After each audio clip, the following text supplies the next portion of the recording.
இந்தியாவிற்கும் எனக்குள்ள காதல் சாதாரணமானதல்ல. இது சாதாரண காதல் அல்ல. அதையும் தாண்டி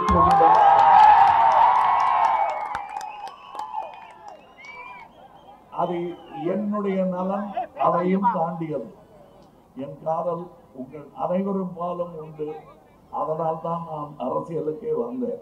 மகளிர் உரிமை திட்டம் ஏன் நாங்கள் முதல்ல மக்கள் நீதி மையத்தில் அறிவித்தோம். இல்லத்தரசிகளுக்கு உதவித்தொகை அதை என்னென்னமோ கிண்டல் பண்ணாங்க. ஆனால் அதை பத்தி எல்லாம் கிண்டல் பண்ணாமல் உற்று கேட்டு அதை நடைமுறைப்படுத்தி ஒரு காரணத்துக்காக நான் இங்க வந்தேன் என்றாலும் என்னுடைய வாதம் சரியானது.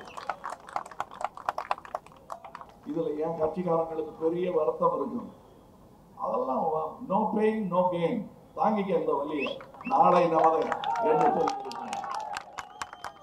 நான் இங்க வந்து சீட்டுக்காக வரல, நாட்டுக்காக வந்திருக்கேன். எனக்கு ஒரு சீட்டு சின்ன பிள்ளையில இருந்து நீங்க கொடுத்து வச்சிருக்கீங்க. எனக்கு ஒரு சிக்கல்னு வரும்போது வீட்டு பத்திரத்தை வீட்டு சாவியிடம் எழுதி கொடுத்து அனுப்பியவர்கள் எத்தனையோ பேர் தமிழகத்தில் இருக்கிறார்கள். உங்கள் மனங்களிலும் எனக்கு இடம் உண்டு, உங்கள் இல்லங்களிலும் எனக்கு இடம் உண்டு. நான் ஒவ்வொரு முறை தொலைக்காட்சியில் தோன்றும் போது இந்த மாதிரி ஒரு 1000 கூட்டத்தில் நின்று பேசிய சந்தோஷம் எனக்கு கிடைக்கும். அனைவரும் பார்க்கிறீர்கள் என்பதற்காக. தமிழ்நாட்டை கிண்டல் அடிக்கிறதும் இது என்ன திராவிட மாடல் அப்படிங்கிறதும் சொல்றேன். திராவிட மாடல் என்னங்கிறத அதை நீங்க கொஞ்சம் ஃபாலோ பண்ணாலே போதும். இந்திய மாடல் பற்றி உலகம் பேசும். இந்த திராவிட மாடல்ங்கிறது 1920 இருந்து ஆரம்பிச்சது. இதை சொல்லி காட்டுறதுக்கு ஆள் இல்லை. என்னையா திராவிட மாடல் கிண்டல் அடிக்கிறாங்க. இந்த திராவிட மாடல் படி இந்தியா நடந்தால் கேட்வே ஆஃப் இந்தியா இங்கதான் இருக்கும். இது அரச விமர்சித்தால் அது தேச துரோகம் என்று சொல்லும் அளவுக்கு ஆகிவிட்டது. விரிந்த நோக்கில்லாத எந்த அரசும் ஆபத்தானது. அந்த அரசு இந்த குடியுரிமை சட்டங்கள் அல்லது கான்ஸ்டிடியூஷன் இவை மேல் கை வைக்க துவங்கும். அதை பற்றி விமர்சிக்க வேண்டியது என் கடமை. அண்ணன் தம்பிகளை மோதவிட்டு பார்ப்பது ஒரு அரசியல் தந்திரம். அது இன்று நிகழ்ந்து கொண்டிருக்கிறது. பண்பாட்டு பிரச்சனை, மொழி பிரச்சனை இவையெல்லாம் கிளப்பி அரசு செய்யும் தவறுகளை போர்த்தும் போர்வையாக இவை பயன்படுத்தப்படுகின்றன. அமலாக்கத்துறை, இன்கம் டாக்ஸ் இதெல்லாம் எனக்காக வேலை செய்பவர்கள். நான் சரியா வரி கட்டுறாங்க, அது எனக்காக வேலை செய்யுதுன்னு நான் நினைச்சிட்டு இருக்கேன். இது வேற யாரோ பயன்படுத்துறாங்க, வேட்டை நாய் மாதிரி. ஏற்றுக்கொள்ள முடியாது. அதனால இந்த பயமுறுத்தல்லாம் எத்தனை பேரை பயமுறுத்துறது? 100 கோடி பேரையா? நடக்காது. நம்ம கட்டுற வழி ₹1 கொடுத்தோம்னா அது திருப்பி அவங்க நமக்கு கொடுக்கறது 29 பைசா தான். அந்த 29 பைசாவை வச்சுதான் இப்ப நான் படித்தேன். இந்த திட்டங்கள்லாம் இதெல்லாம் நிறைவேற்றிட்டு இருக்கேன். எங்க கிட்ட ₹1 கொடுத்தீங்கன்னா என்ன பண்ணுவோம்னு யோசிச்சேன். யூபிக்கு வந்து 2.97, ₹1 கொடுத்தா ₹2.97, கிட்டத்தட்ட ₹3 வரும். அதையும் கூட அதிகம் பீகார். எதுக்கு அதை முன்னேற்றணும்? நம்ம நிறைய மக்கள் இருக்காங்க. முன்னேற்றி இருந்தா என் சகோதரன் சந்தோஷமாக இருக்கிறான். இது என் நாடு. அந்த ஒரு பகுதி பின்தங்கி இருக்கிறது, அதுக்கு நாம தான் பைனான்ஸ் பண்றோங்கிற சந்தோஷமா இருப்பாங்க. அங்கேயும் அவங்க சந்தோஷமா இல்லை. வேலை தேடி இங்க வராங்க. வந்தாரை வாழ வைக்கும் தமிழர்கள் என்று அவங்களுக்கு ஹிந்தியில தெரிஞ்சிருக்கு. நம்ம தமிழ்ல சொல்றது அவங்களுக்கு ஹிந்தியில புரிஞ்சிருக்கு. அவங்க இங்க வராங்க. அந்த பணமும் அங்க போய் சேரல. எங்ககிட்ட ₹1 கொடுத்து பாருங்க. இந்தியா மாடலாக திராவிட மாடல் மாறும். இந்த ஆட்சி வரும்போது என்ன சொன்னாங்க? நீங்க சிலிண்டர் வாங்குங்க, உங்க பேங்க்ல பணம் வருது. தாய்மார்கள் இருக்கிற பக்கமா அந்த கேள்வி கேட்டேன்னா வந்துதா? பேங்க்ல பணம் வந்துதா? சிலிண்டர் விலை என்ன? கணக்கு சொல்றாங்க. அதாவது உலகம் பூரா கச்சா எண்ணெயின் விலை குறைந்த போது லாபத்துக்கு நமக்கு விற்ற அரசு அங்கே அமர்ந்திருக்கிறது. அதை விமர்சிக்க வேண்டியது நம் கடமை. ஞாபகப்படுத்துறதுக்கு தான் நான் இங்க வந்திருக்கேன். பட்டேலுக்கு சிலை, பாராளுமன்ற கட்டடம், மோடி ஸ்டேடியம். ஆனால் ஏழை மக்களுக்கு அது இருக்க எய்ம்ஸ் மருத்துவமனை எங்க இருக்குங்கிறது இருக்கு. நல்ல எண்ணம் இருக்கு. இந்த வடை பசியை ஆற்றாது. ஏனால் இது வாயால் சுட்ட வடை. அரசியலில் மதம் கலந்த எந்த நாடும் உருப்பிட்டதாக சரித்திரம் இல்லை. அற்புதமாக மதம் வாழட்டும், அதற்கு மதம் ஏதுவாக இருக்கட்டும், உயர்ந்து நிற்கட்டும் மதம் இதுபோல். ஆனால் அதையும் இதையும் கலக்கக்கூடாது. தேசிய நீரோட்டத்தில் கலக்க மாட்டாங்கிறாங்க இந்த தமிழ் ஆளுக. சரியில்லப்பா என்றெல்லாம் சொல்பவர்களுக்கு ஒன்று கேட்கிறேன். கட்டபொம்மன்கிற பெயர்ல யாராவது பீகார்லயோ உத்தரப்பிரதேசத்திலேயோ இருக்கா? பாபு சிதம்பரத்தான் நினைவாக சிதம்பரம் யாராவது பேர் வச்சிருக்காங்களா? ஆனா இங்க இந்த தெருவில் இப்ப நான் போஸ் அப்படின்னு குரல் கொடுத்தா 2 பேர் தெரிவிப்பாங்க. இன்னும் ஜாஸ்தியா திரும்பி பார்ப்பாங்க. காந்தி அப்படின்னு கூப்பிட்டா என்னையா அப்படின்னு ஒருத்தர் திரும்பி பார்ப்பாரு. நேரு அப்படின்னு கூப்பிட்டா அவங்க வண்டியில இருக்கிறவங்க வெளியே இருப்பாங்க. நாங்களா தேசிய நீரோட்டத்தில் கலக்காதவர்கள். நீங்கள் தான் அது. கலக்க பழகுங்கள். இவருக்காக ஓட்டு கேட்க வந்தது தனி. இவங்க அப்பாவை பார்க்காதீங்க, இவர் துரை வைகோன்னு பார்க்காதீங்க. நம்முடைய கான்ஸ்டிடியூஷனை காப்பாற்ற வந்த இன்னொரு முக்கியமான குரல் இங்கிருந்து பாராளுமன்றத்தில் ஒலிக்க போகிறது.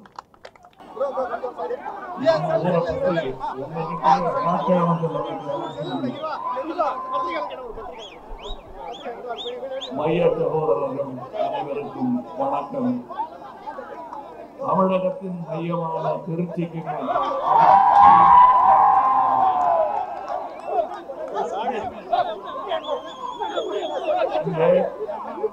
ஏர்போர்ட்ல இறங்கினவொன்னு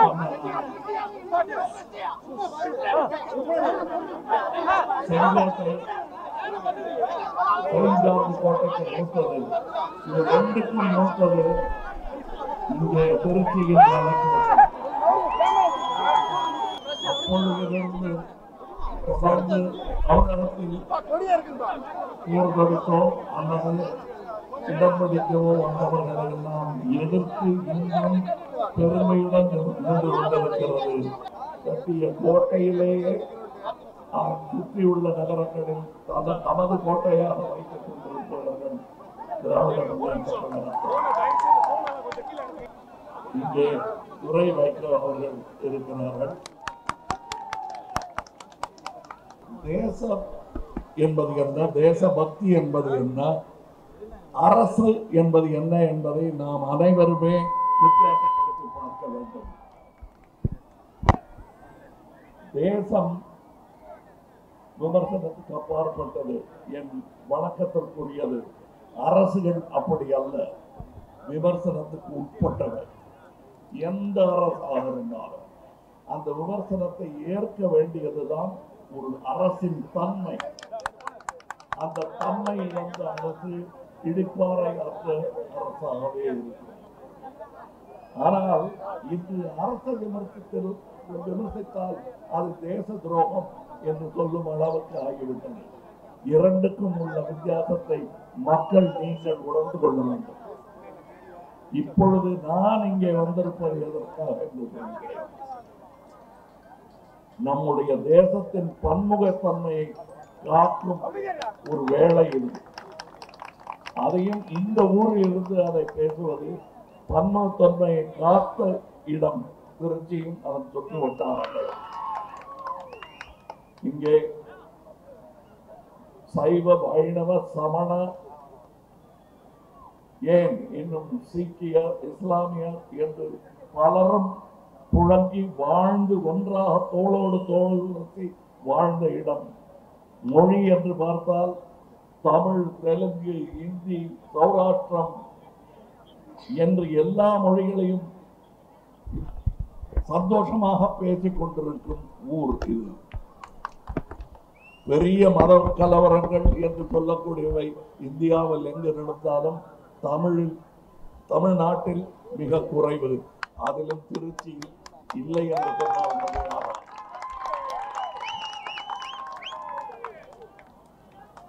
நல்ல அரசு, நல்ல தலைமையின் அடையாளம் அது தொடர வேண்டும் என்பதற்காக இங்கே வந்திருக்கிறேன். நான் மதிக்கும் மிக முக்கியமான புத்தகம் கான்ஸ்டிடியூஷன் ஆஃப் இந்தியா என்று சொல்லுவார், நம் அரசியல் அமைப்பு சட்டம். அந்த புத்தகம் பாதுகாக்கப்பட்டால்தான் நீங்கள் வணங்கும் மற்ற புத்தகங்கள் எல்லாம் பாதுகாக்கப்படும். எந்த புத்தகமா இருந்தாலும் சரி. நான் மதம் சார்ந்த புத்தகங்கள் பற்றி சொல்லவில்லை. இனி இந்த புத்தகம்லாம் எழுதக்கூடாது, அதை படிக்கக்கூடாது என்று சொல்லும் பன்முகத்தன்மை, விரிந்த நோக்கில்லாத எந்த அரசும் ஆபத்தானது. அந்த அரசு இந்த குடியுரிமை சட்டங்கள் அல்லது கான்ஸ்டிடியூஷன் இவை மேல் கை வைக்க துவங்கும். அதை பற்றி விமர்சிக்க வேண்டியது என் கடமை. அரசுகளை விமர்சிக்க வேண்டியது உங்கள் கடமை. 5 ஆண்டுக்கு ஒரு முறை அந்த கடமையை நீங்கள் செய்து கொண்டே இருந்தால்தான் நாடு நலமாக இருக்கும். நான் இங்க வந்து சீட்டுக்காக வரல, நாட்டுக்காக வந்திருக்கேன். என் தம்பிக்கு சீட்டு கொடுங்கன்னு கேட்கிறேன். எனக்கு ஒரு சீட்டு சின்ன பிள்ளையில இருந்து நீங்க கொடுத்து வச்சிருக்கீங்க. உங்கள் மனசில் நான் எப்ப வேண்டாம் வந்து உட்காரலாம் அப்படிங்கிற ஒரு அதை எனக்கு நீங்கள் நிரூபித்தும் இருக்கிறீர்கள். எனக்கு ஒரு சிக்கல்னு வரும்போது வீட்டு பத்திரத்தை வீட்டு சாவியிடம் எழுதி கொடுத்து அனுப்பியவர்கள் எத்தனையோ பேர் தமிழகத்தில் இருக்கிறார்கள். உங்கள் மனங்களிலும் எனக்கு இடம் உண்டு, உங்கள் இல்லங்களிலும் எனக்கு இடம் உண்டு. ஆனால் தான் நான் தொலைக்காட்சி மூலமாக உங்களை தொடர்ந்து சந்தித்துக் கொண்டிருந்தேன். நான் ஒவ்வொரு முறை தொலைக்காட்சியில் தோன்றும் போது இந்த மாதிரி ஒரு 1000 கூட்டத்தில் நின்று பேசிய சந்தோஷம் எனக்கு கிடைக்கும். அனைவரும் பார்க்கிறீர்கள் என்பதற்காக என் காதல் இந்த தமிழக மக்களுக்கும் இந்தியாவிற்கும் எனக்குள்ள காதல் சாதாரணமானதல்ல. இது சாதாரண காதல் அல்ல. அதையும் தாண்டி போகிற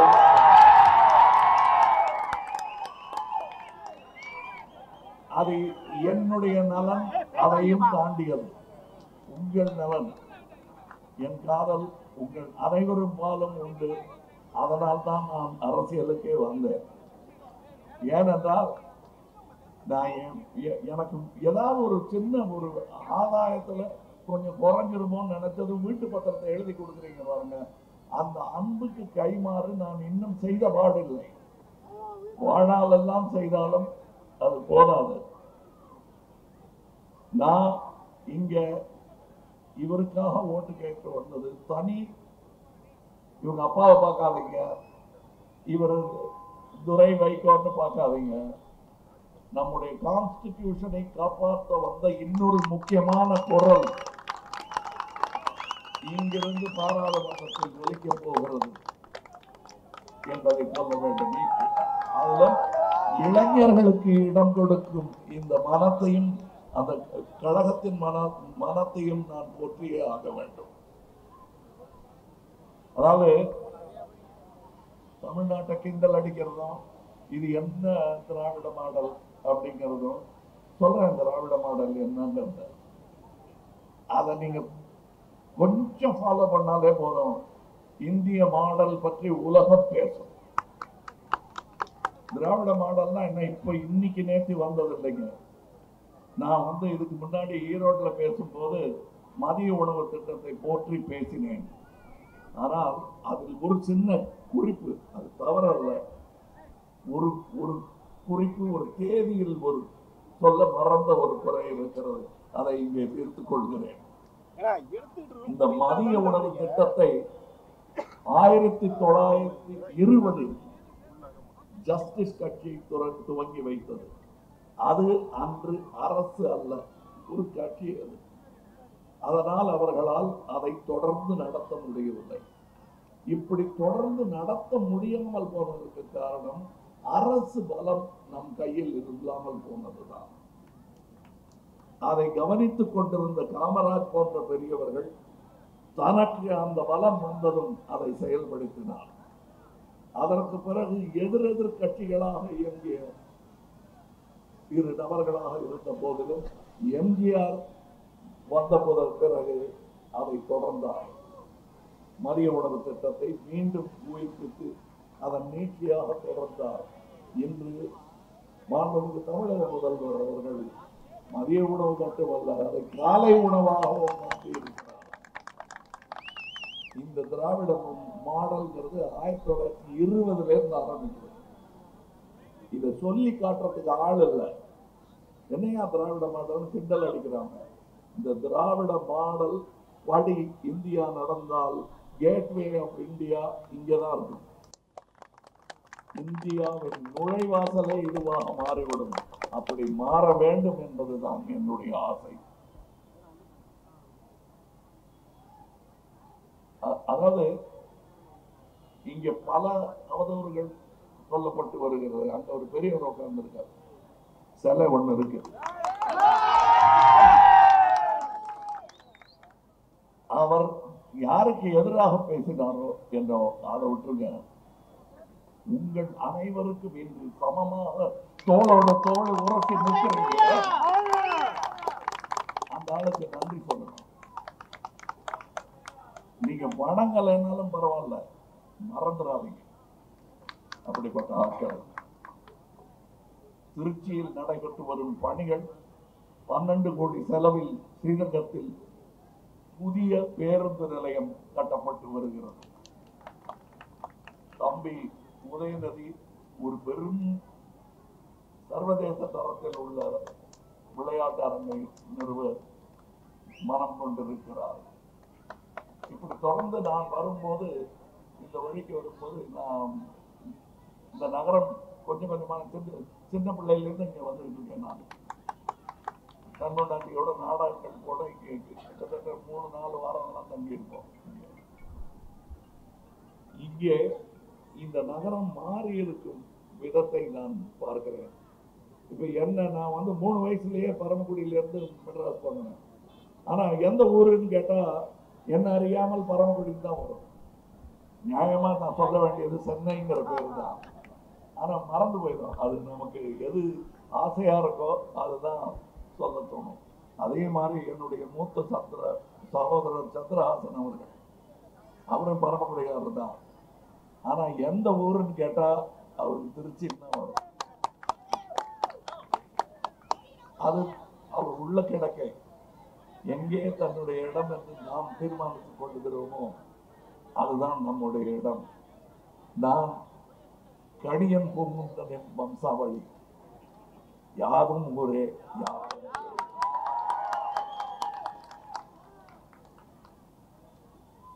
380 கோடி செலவில் ஒரு திட்டம் உருவாகி கொண்டிருக்கிறது. பஞ்சப்பூர் பேரலுடன் 126 கோடி செலவில் ஸ்ரீரங்கம் தொகுதியில் உள்ள சுமார் 174 கிராமங்களுக்கு தினசரி குடிநீர் வழங்கும் திட்டப்பணிகள் நடைபெற்று வருகிறது.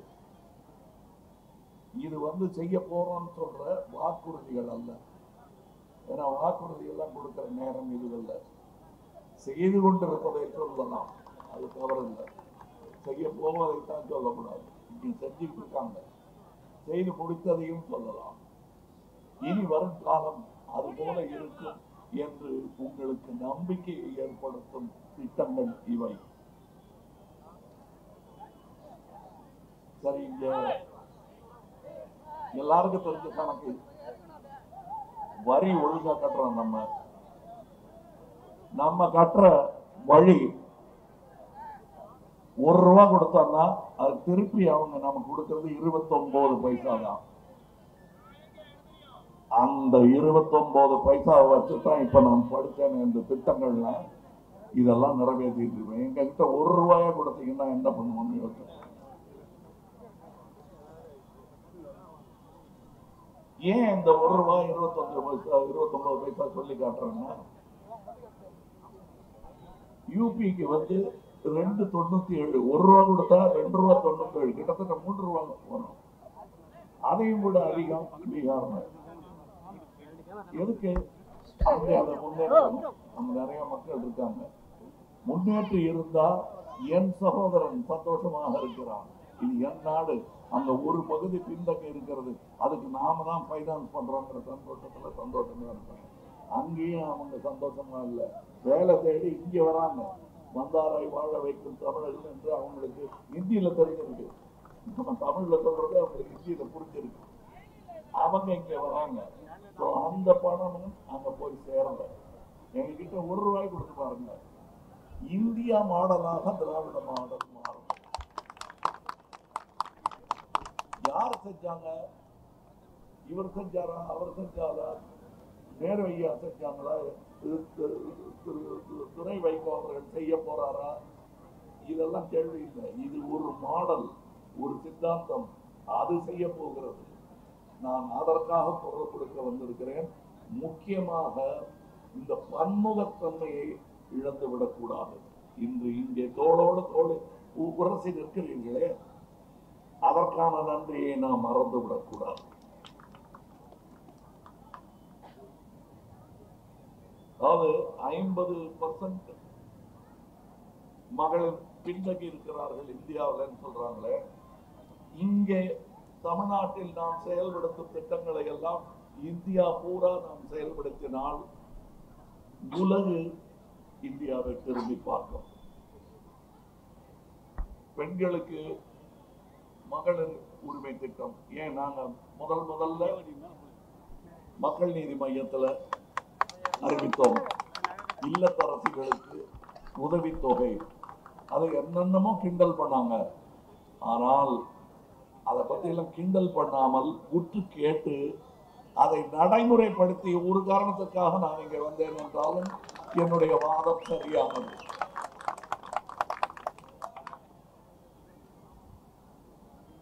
கட்டணம் இல்லாமல் பயணம் மகளிருக்கு என்னும் அந்த திட்டம் ஏன் தமிழ்நாட்டுடன் முடிய வேண்டும்?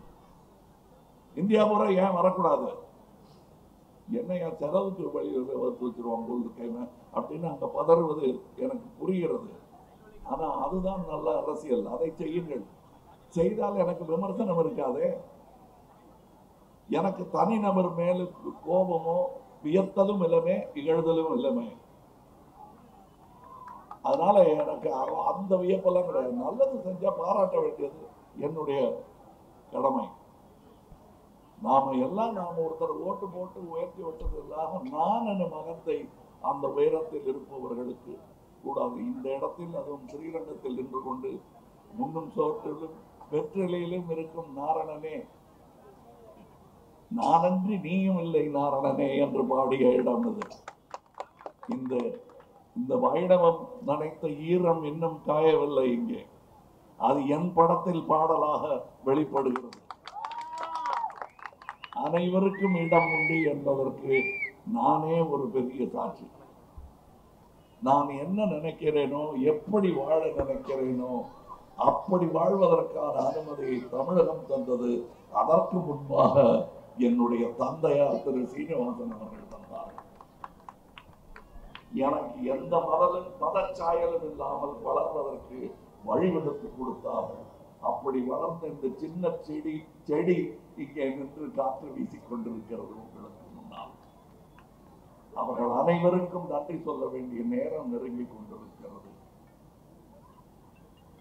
அதாவது இந்த இடத்துடைய சரித்திரத்தை பத்தி சொல்றேன்னு நீங்க கொஞ்சம் நினைக்க கூடாது. மருத நாயகம் என்ன மாதிரி ஒரு 100 மடங்கு அதிகமாக குரல் கொடுத்தவர் எங்க வெள்ளக்காரனையே எதிர்த்து. அப்ப அவங்க தானே இத பூரா மொத்தத்தையும் கட்டுப்படுத்தி இருந்தவங்க.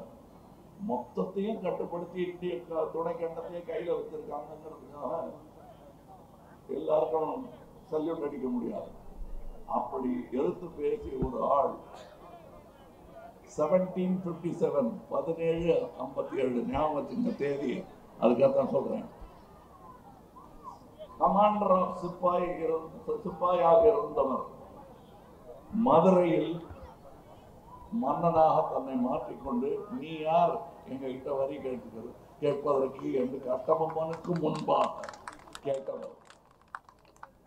அது மட்டுமல்ல, இன்னைக்கு நம்ம சிப்பாய் மியூட்டினி என்று மாறுதட்டிக் கொள்கிறார்களே, அது நடந்தது நம் பாடப்புத்தகத்தில் படித்திருப்பீர்கள். இங்கே தலை கருத்தவர்களும் வெளுத்தவர்களும் எல்லாரும் அதை படித்திருக்கீங்க.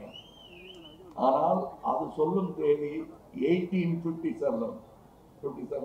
நான் சொல்ற தேதி 1757. ஆக தேசம் என்ற ஒரு வரைபடத்தின் முழு உருவம் புரியாத போதே தன் மனதில் அதை வரைந்து கொண்டவர் மருதநாயகம் அவர்கள். அவர் இருக்கவே கூடாதுன்னு நாலா திட்டமா வெட்டி தலையை கொண்டு பார்வைக்கு வைத்த இடம் திருச்சி. அதுக்கு என்ன பழி வாங்க சொல்றீங்களா? பழி வாங்கணும், ஞாபகம் வச்சுங்க சரித்திரத்தை. எதிர்த்து குரல் கொடுப்பவனை இல்லாமல் செய்வது என்பது ஒரு விதமான அரசியல். எதிர்த்து குரல் கொடுத்தாலும் என்ன சொல்லுகிறான் என்று கேட்பதுதான் நம்முடைய அரசியல், இந்தியாவின் அரசியல். என்ன காந்தியா சுதந்திரம் வாங்கி கொடுத்தாரு? அப்படி சொல்லலைங்க. நம்முடைய மூதாதையர்கள் எல்லாம் சேர்ந்து அதை வாங்கி கொடுத்தார்கள். சுபாஷ் சந்திர போஸும் இருக்காரு, எல்லாரும் இருக்காங்க. ஆனால் உட்கார்ந்து பேசிட்டு இருக்காதீங்க, எழுந்து நடங்கன்னு சொன்ன முதல்ல ஆளு காந்தியா. அவரை கூட வேலை செஞ்சவர், அவருடன் மாற்று கருத்து உள்ளவர் இதோ உட்கார்ந்து இருக்காரு பொம்மையா. அவங்கெல்லாம் காந்தியாரை மாற்று கருத்து எடுத்து வைத்தவர்கள். இருந்தாலும் விடுதலை பத்திரிகையில் காந்தியார் அவர்களுடைய கொலைக்கு பிறகு அவர் எழுதிய தலையங்கம் பழைய தலைகளுக்கு ஞாபகம் இருக்கும். இன்னும் சிறிய தலைகளுக்குள்ளும் அந்த சரித்திரம் நுழைய வேண்டும் என்பதுதான் என்னுடைய ஆசை. அண்ணன் தம்பிகளை மோதவிட்டு பார்ப்பது ஒரு அரசியல் தந்திரம். அது இன்று நிகழ்ந்து கொண்டிருக்கிறது. பண்பாட்டு பிரச்சனை, மொழி பிரச்சனை, இவையெல்லாம் கிளப்பி அரசு செய்யும் தவறுகளை போர்த்தும் போர்வையாக இவை பயன்படுத்தப்படுகின்றன. அமலாக்கத்துறை, இன்கம் டாக்ஸ், இதெல்லாம் எனக்காக வேலை செய்பவர்கள். நான் சரியா வரி கட்டுறாங்க, அது எனக்காக வேலை செய்யுதுன்னு நான் நினைச்சிட்டு இருக்கேன். இது வேற யாரோ பயன்படுத்துறாங்க, வேட்டை நாய் மாதிரி. ஏற்றுக்கொள்ள முடியாது. இன்னைக்கு ஜிஎஸ்டி வரி போட்டதும் இங்க சிறு குறு தொழிலாளர்கள்லாம் கண்ணியமா முதலாளியா இருந்தவங்கெல்லாம் மறுபடியும் என்ன எதிர்காலம் எப்படி இருக்குமோன்னு பதற நிலைமைக்கு ஆக்கி விட்டுட்டாங்க. சரி, இதெல்லாம் பண்ணி குழப்பிட்டோம்னா இங்க பிடிச்சிடலாம்னு நினைக்கிறாங்க. பிடிக்கல, வழுக்குது. அப்ப கவர்னர் அனுப்பி வைப்பாங்க. ஒவ்வொரு அந்தந்த ஸ்டேட்ல எங்க இடங்களா இருக்கோ அங்க கவர்னரை அனுப்பி வைப்பாங்க. அதுவும் நடக்கலன்னு வச்சுக்கோங்க. அந்த ஸ்டேட்ல யார் முதல்வர் பாருங்க, தூக்கி உள்ள விடுங்க. அப்ப மற்ற முதல்வர்கள் தான் பயந்துருவாங்க. அவர்கள் முதல்வர்களாக இருக்கலாம், ஆனால் அவர்களுக்கெல்லாம் முதல்வர்கள் நீங்க. முதல்வரை தேர்ந்தெடுப்பதே நீங்க ஒவ்வொரு ஸ்டேட்லையும். அதனால இந்த பயமுறுத்தல்லாம் எத்தனை பேரை பயமுறுத்துறது? 100 கோடி பேரையா? நடக்காது. அதுவும் நடக்கல அப்படின்னா போட்டிங் மெஷின் தூக்கிட்டா சரியா வரும். அதுவும் நடக்கலன்னு வச்சு கேட்பேன், பொட்டியே தூக்கிட்டு ஓடிடுவாங்க. அதுவும் பார்த்துருக்கோம். அதை பார்த்துருக்கோம்னா சிசிடிவி வழியாக. இதெல்லாம் இன்றைய நிதர்சன சத்தியங்கள். இந்த ஆட்சி வரும்போது என்ன சொன்னாங்க? நீங்க சிலிண்டர் வாங்குங்க, உங்க பேங்க்ல பணம் வருங்க. தாய்மார்கள் இருக்கிற பக்கமா அந்த கேள்வி கேட்டேன்னா, வந்துதா பேங்க்ல பணம் வந்துதா? சிலிண்டர் விலை என்ன கணக்கு சொல்றாங்க. அதாவது உலகம் பூரா கச்சா எண்ணெயின் விலை குறைந்த போது லாபத்துக்கு நமக்கு விற்ற அரசு அங்கே அமர்ந்திருக்கிறது. அதை விமர்சிக்க வேண்டியது நம் கடமை. ஞாபகப்படுத்துறதுக்கு தான் நான் இங்க வந்திருக்கேன். வேற எதுவும் கேட்டு வரல. தம்பிக்காக எதுவும் கேட்டு எனக்காக இல்ல. இதுல என் கட்சிக்காரங்களுக்கு பெரிய வருத்தம் இருக்கும். அதெல்லாம் நோ பெயின் நோ கெயின், தாங்கிக்க இந்த வழிய, நாளை நமதை என்று சொல்லியிருக்கேன். பட்டேலுக்கு சிலை, பாராளுமன்ற கட்டடம், மோடி ஸ்டேடியம். ஆனால் ஏழை மக்களுக்கு அது இருக்க எய்ம்ஸ் மருத்துவமனை எங்க இருக்குங்கிறது இருக்கு, நல்ல எண்ணம் இருக்கு. இந்த வடை பசியை ஆற்றாது. ஏனால் இது வாயால் சுட்ட வடை, அது நோயாத்தான் முடியும். அதனால அந்த ஆஸ்பத்திரி இருக்காதானா அதையெல்லாம் ஞாபகப்படுத்தி, அரசியலில் மதம் கலந்த எந்த நாடும் உருப்பிட்டதாக சரித்திரம் இல்லை. அற்புதமாக மதம் வாழட்டும், அதற்கு மதம் ஏதுவாக இருக்கட்டும், உயர்ந்து நிற்கட்டும் மதம் இதுபோல். ஆனால் அதையும் இதையும் கலக்கக்கூடாது. அது உங்கள் மனதில் இருக்க வேண்டியது. அரசு நடைமுறையில் புழங்க வேண்டியது. இதை ரெண்டையும் நீங்க தான் கலக்காம பார்த்துக்கணும். ரெண்டுமே உங்கள் சொத்து. அதை தனித்தனியா பிரித்து வைக்கணும். நீங்க வெறும் ஜங்கம சொத்துக்களையும் அசையா சொத்துக்களையும் இது மகனுக்கு இது இரண்டாவது மகனுக்கு பிரிச்சா போதாது. இதையும் வெகு ஜாக்கிரதையாக, மதம் வேறு, அது எனது, எந்த மதமாக இருந்தாலும் அது எனக்கு சம்மதமே. எனக்கு இருக்கான்னு கேட்டா இல்ல, எனக்கு இதுதான் மதம், எனக்கு மனிதன் தான் மதம். 2000 வருஷம் பின்னாடி போய் கேட்டாலும் சொல்வதற்கு குரல்கள் இருக்கின்றன. என் மூதாதையர்கள் எதிரொலிக்கிறார்கள் எனக்காக. இன்னும் இங்க வந்தா உணர்ச்சி பெருக்கில் நான் நிறைய பேசிட்டு இருப்பேன். இன்னும் அடுத்த ஊர்களுக்கு எல்லாம் போகணும். உங்கள் அனுமதியில் தான் போக முடியும். ஆனால் வந்த வேலை என்பதை என்ன என்பதை மறுபடியும் அடிக்கோடிட்டு காட்டுகிறேன். தம்பி துரை மைக்கோ அவர்களுக்கு தீப்பட்டி சின்னத்தில் நீங்கள் ஓட்டளிக்க வேண்டும். இது எனக்காக நான் கேட்கும் விஷயம் அல்ல, நமக்காக நான் நினைவுபடுத்தும் விஷயம். இங்கே பெருந்திரளாக கூடிய உங்களுக்கு நன்றி. வழக்கறிஞர் திரு தாயகம் கவி அவர்களுக்கு நன்றி. திமுக அமைப்பு செயலாளர், சென்னை திருவிக நகர் சட்டமன்ற உறுப்பினர் அவர். அதுபோக நான் முதலில் சொன்னேனே பெருமையாக, அந்த திரு அவருடைய மைந்தன் திரு அருண் நேரு அவர்களுக்கு நன்றி. ஜவஹர்லால் நேருவின் குடும்பம் போல் தொடர்ச்சியாக நல்லதுகளை செய்ய முனைந்து கொண்டிருக்கிறார்கள். நான் பல ஊர்ல போகும்போது கேட்பேன், இந்த ஊர்லையும் கேட்டா தப்பு இல்லை, தேசிய நீரோட்டத்தில் கலக்க மாட்டாங்கிறாங்க இந்த தமிழ் ஆளுக, சரியில்லைப்பா என்றெல்லாம் சொல்பவர்களுக்கு ஒன்று கேட்கிறேன். கட்டபொம்மன்கிற பெயர்ல யாராவது பீகார்லயோ உத்தரப்பிரதேசத்திலேயோ இருக்கா? வாபு சிதம்பரத்தான் நினைவாக சிதம்பரம் யாராவது பேர் வச்சிருக்காங்களா? ஆனா இங்க இந்த தெருவில் இப்ப நான் போஸ் அப்படின்னு குரல் கொடுத்தா அது 2 பேர் தெரியும், இன்னும் ஜாஸ்தியா திரும்பி பார்ப்பாங்க.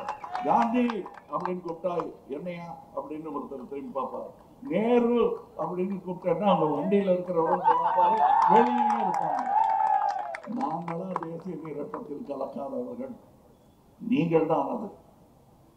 கலக்க பழகுங்கள். மாவட்ட செயலாளர் திரு க வைரமணி, ஸ்ரீரங்கம் சட்டமன்ற உறுப்பினர் திரு எம் பழனியாண்டி, மாநகராட்சி மேயர் திரு மு அன்பழகன், ஸ்ரீரங்கம் பகுதி செயலாளர் திரு ராம்குமார் அவர்கள், மக்கள் நீதி மய்யம் கட்சியின் நிர்வாகிகள், தொண்டர்கள், தோழமை கட்சியினர், மீடியா நண்பர்கள் அனைவருக்கும் நன்றி. நாளை நமதே. வணக்கம்.